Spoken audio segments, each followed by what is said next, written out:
Harka fuunee ashamaa chaanaliin keenya gamtaan akaadaamii barnoota afaan Oromoo, barnoota afaan Ingilizii, barnoota afaan Amaariffaa fi herreega dabalatee kanneen biroos barachuu warra fedhii qabdan bilbila keenya YouTube irra jiruttiin nuuf bilbiluu dandeessu. Karaa immoo karaa WhatsAppii, karaa Telegiraamii, karaa bootimii nuuf bilbiluu dandeessu. Tole mata dureen keenya irraa sagalee makaa qaban dubbisuu. Tole sagalee makaa qaban dubbisuu. Sagalee makaa qaban dubbisuu. Kan ilaalu ta'a. Nu waliin turaa hordofaa, subscribe, share, like gochuu hin dagatina. Namoonni bakkuma jirtan teessanii karaa onlaayinii barnoota afaan Oromoo, barnoota afaan Ingiliffaa, Amaariffaa fi herreega dabalatee barachuu warra fedhii qabdan bilbila keenya YouTube irra jirutiin nuuf bilbiluu dandeessu. Tole asirratti mata dureen keenya sagalee makaa qaban dubbisuudha. Tole sirna gadaa. Tole sirna gadaa. Sagalee maalii makaadha? Tole sirna gadaa raafina wanta sagalee rabutaadha. Raafinaan rabutaadha. Gadaa kan jedhu makaadha. Sirna gadaa. Tole aadaa gaarii. Tole aadaa gaarii. Tole abbaa gadaa. Tole abbaa gaafa garuu ni jabaata. Gadaa abbaa gadaa. Tole farda kooraa. Tole walitti qabnee dubbisuu dandeenya. Tole farda gaafa nu garuu sagalee rabutaadha. Farda kooraa. Loon booranaa. Tole gaagura dammaa. Tole gaagura dammaa jenna. Tole gaagura dammaa gaafa jedhu wanta dam hin jabaata. Damma. Tole uffata aadaa. Uffata gaafa jedhu wanta hin jabaata. Sagalee jabaadha. Aadaa sagalee dheeraa. Uffata aadaa. Meeshaalee qonnaa. Tole asirratti maalni meeshaalee sagalee dheeraa. Tole qonnaa hin jabaata. Meeshaalee qonnaa. Tole irra deebinaa. Sirna gadaa. Abbaa aadaa gaarii. Tole aadaa gaarii. Abbaa gadaa. Tole farda kooraa. Loon booranaa. Tole gaagura dammaa. Uffata aadaa. Meeshaalee qonnaa. Tole buna dhugi. Buna dhugi. Cidha dhaqe. Tole cidha dhaqe. Galma abbaa gadaa. Tole galma abbaa gadaa. Asirratti galma gaaf jedhuu fi abbaa fi gadaa kan jedhu sagalee hundi samaan makaadha. Tole galma gaaf jedhu sagalee rabutaadha. Abbaa kan jedhu sagalee jabaadha. Gadaa kan jedhu garuu gartokkeen hin gaabbata. Gama duraa maaltaa hin gaabbata. Gama booddeen immoo dhiyaata. Tole sirna dimookiraasii. Sirna kan jedhu rabutaadha. Dimookiraasii makaadha.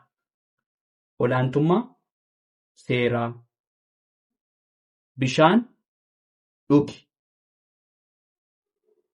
Bosona kan jedhu maal sagalee gaabaadha. Bosona baalee. Tole karoora maatii. Asirratti maalni irra deemna. Tole buna dhugi. Sagalee gaabaadha. Buna dhugi kan jedhus maal sagalee gaabaadha. Hundisaa. Buna kan jedhus dhugi kan jedhus maal sagalee gaabaadha. Cidha dhaqe. Sagalee gaabaadha. Kunis sagalee gaabaadha. Tole maaliif qubee dubbifamaa tokko biratti dubbachiis tokko jira waan ta'eef cidha dhaqe. Galma abbaa gadaa. Galma rabutaadha. Abbaa jabaadha. Gadaan gama duraan sagalee gaabaadha. Gama boodaan sagalee dheeraadha. Sirna rabutaadha. Dimookiraasii kan jedhu sagalee makaadha. Dheeraa gaabaa makaadha. Olaantummaa seeraa. Olaantummaa kan jedhu maalni rabutaadha. Seera kan jedhu immoo makaadha. Bishaan dhugi. Bishaan kan jedhu maal ta'a? Sagalee gama duraan hin gaabbata ni dheerata. Dhugi. Bosona baalee. Karoora maatii. Isaan kun sagalee makaa qaban dubbisuudha. Tolee itti fufnaa dhaggeeffadhaa nu waliin tura. Tolee itti fufnee jirraa. Jechoota hiikaa faallaa qaban. Tolee daa'ima. Tolee daa'ima jaarsa. Tolee daa'ima gaafa numaan ta'a. Jaarsa tolee. Keessa. Tolee keessa gaafa numaan ta'a. Faallaansaa ala tolee ala. Dhaldhaa.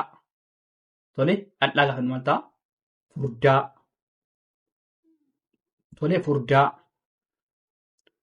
Guddaa. Faallaan guddaa maanni? Xinnaa tolee xinnaa jechuudha. Guddaa jechuun maal jechuudha? Xinnaa. Tole fagoo faallaan fagoo dhihoo jechuudha. Tole dhihoodha. Fagoodha jechuun dhihoo jechuudha. Jalqaba dhuma. Tole faallaan samaan dhuma jechuudha. Ganna faallaan ganna maanni bona. Ganna inni maanni bona jechuudha. Caama jechuun maal jechuudha? Faallaan caama rooba jechuudha. Tole rooba. Tole irra deebinaa. Daa'ima jaarsa. Keessa ala. Tole qal'aa furdaa guddaa xinnaa. Tole guddaa jechuun maal jechuudha? Faallaan xinnaa jechuudha. Fagoo dhihoo. Tole jalqaba dhuma. Tole jalqaba gaafa dhumaa dhuma jechuudha. Ganna. Tole ganna gaafa dhumaa bona jechuudha. Faallaan isaa bona. Tole caama. Tole faallaan caama gaafa dhumaa faallaan isaa rooba ta'a. Rooba. Tole daa'ima jaarsa. Keessa ala. Qal'aa furdaa guddaa xinnaa. Fagoo dhihoo. Jalqaba dhuma. Ganna bona. Caama rooba. Tole daa'ima keessa qal'aa guddaa fagoo jalqaba ganna caama. Tole jaarsa ala furdaa xinnaa dhihoo dhuma bona rooba. Tole daa'ima jaarsa keessa ala qal'aa furdaa guddaa xinnaa fagoo dhihoo jalqaba dhuma ganna bona caama rooba jenneet sagaleessuu hin dandeenya. Tole kana fakkaataa waan dhaggeeffataniif hedduu galatoomaa. Horaa bulaa deebana.